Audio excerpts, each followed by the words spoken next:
नमस्कार, मैं हूं योगेश राणा और आइए बात करते हैं आखिर उत्तराखंड में बीडीओ भर्ती परीक्षा पर उंगलियां क्यों उठ रही है।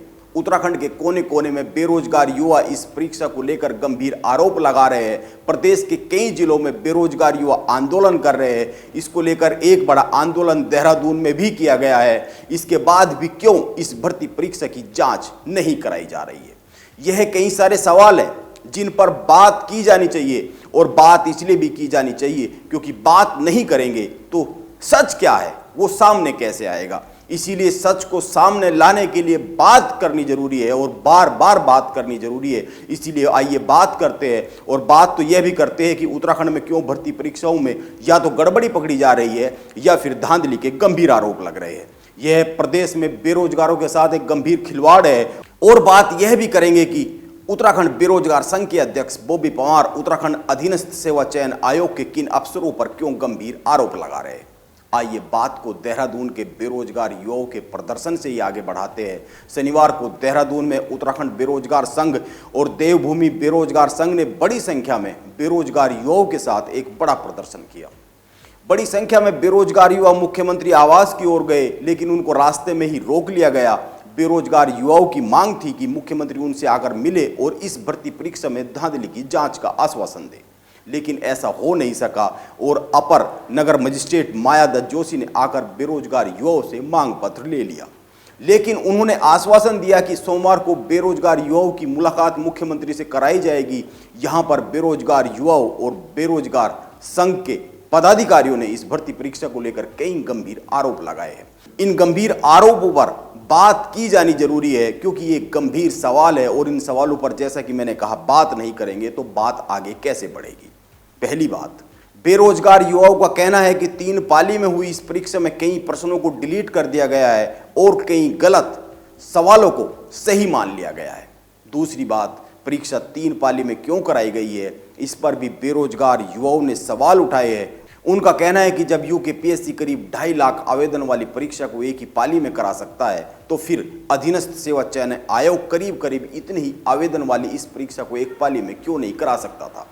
और तीसरी बात, इस परीक्षा से पहले भी फॉरेस्ट की भर्ती परीक्षा को 18 पालियों में संपन्न कराया गया और आरोप है कि उसमें भी 332 सवालों को हटाया गया। एक बात पर और गौर करने की जरूरत है। बेरोजगार संघ के अध्यक्ष बॉबी पंवार उत्तराखंड में इस परीक्षा सहित अन्य भर्ती परीक्षाओं को लेकर कई सारे गंभीर सवाल उठाते हैं। उनका पहला सवाल है, उत्तराखंड में जितनी भी भर्ती परीक्षाएं हो रही है उनमें भ्रष्टाचार देखने को मिल रहा है। ऐसा क्यों हो रहा है? हाल ही में सहकारी बैंक भर्ती परीक्षा पर तो सरकार के मंत्री तक सवालों के घेरे में आ रहे हैं। कांग्रेस भी इस पर सवाल उठा रही है। इस मामले को, सहकारी बैंकों में भर्ती के मामले को मुद्दा बना रही है। इसकी जांच भी चल रही है। और दूसरी बात, बॉबी पंवार आयोग के अध्यक्ष और सचिव को भी सवालों के घेरे में ला रहे हैं। उनका कहना है कि इन दोनों लोगों के कार्यकाल के दौरान कई भर्ती परीक्षाओं पर उंगलियां उठी है, लेकिन यह कमाल की बात है कि इसके बाद भी इन अधिकारियों को हटाया नहीं जा रहा है। और तीसरी बात, बॉबी पंवार एक और गंभीर सवाल उठाते हैं। उनका कहना है कि ऐसा क्या है जो इन दोनों अधिकारियों को 6-7 साल से इन पदों पर बैठाया हुआ है।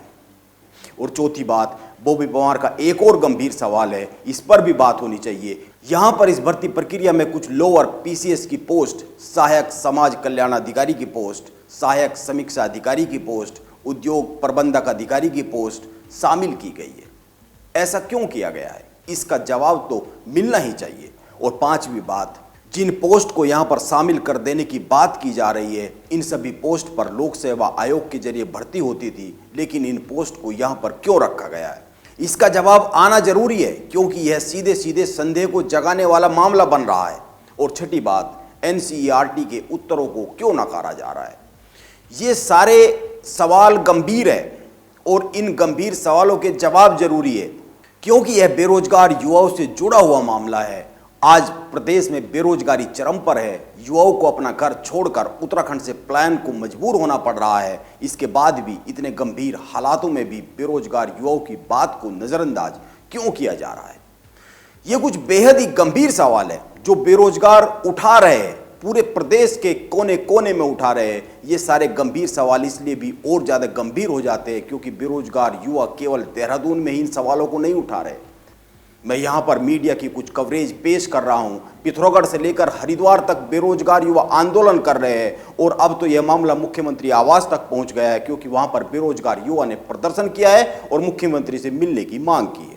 इसीलिए मैं कहता हूं कि अगर इसके बाद भी कोई गंभीर कदम नहीं उठाया जाता है या फिर कोई संतुष्टिदायक जवाब सरकार की ओर से नहीं आता है तो यह भी संदेह पैदा करने वाली बात हो जाएगी, क्योंकि युवाओं को मुख्यमंत्री पुष्कर सिंह धामी से उम्मीद है वो सहकारी बैंक में भर्ती की धांधली को गंभीरता से ले रहे हैं, आयुष विभाग में वित्तीय अनियमितताओं और नियुक्तियों के मामलों को गंभीरता से ले रहे हैं, वन विभाग में गंभीर गड़बड़ियों के मामलों को गंभीरता से ले रहे हैं और श्रम विभाग में गंभीर धांधलियों के आरोपों को बड़े ही गंभीरता से लेकर उनकी जांच के आदेश दे रहे हैं।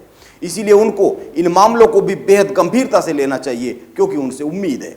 अब पता नहीं वो इस उम्मीद को कितना बरकरार रखेंगे या फिर युवाओं को निराशा हाथ लगेगी। अभी इस पर कुछ कहा नहीं जा सकता है, इसके लिए इंतजार करना जरूरी है। नमस्कार, आप बने रहे मेरे साथ।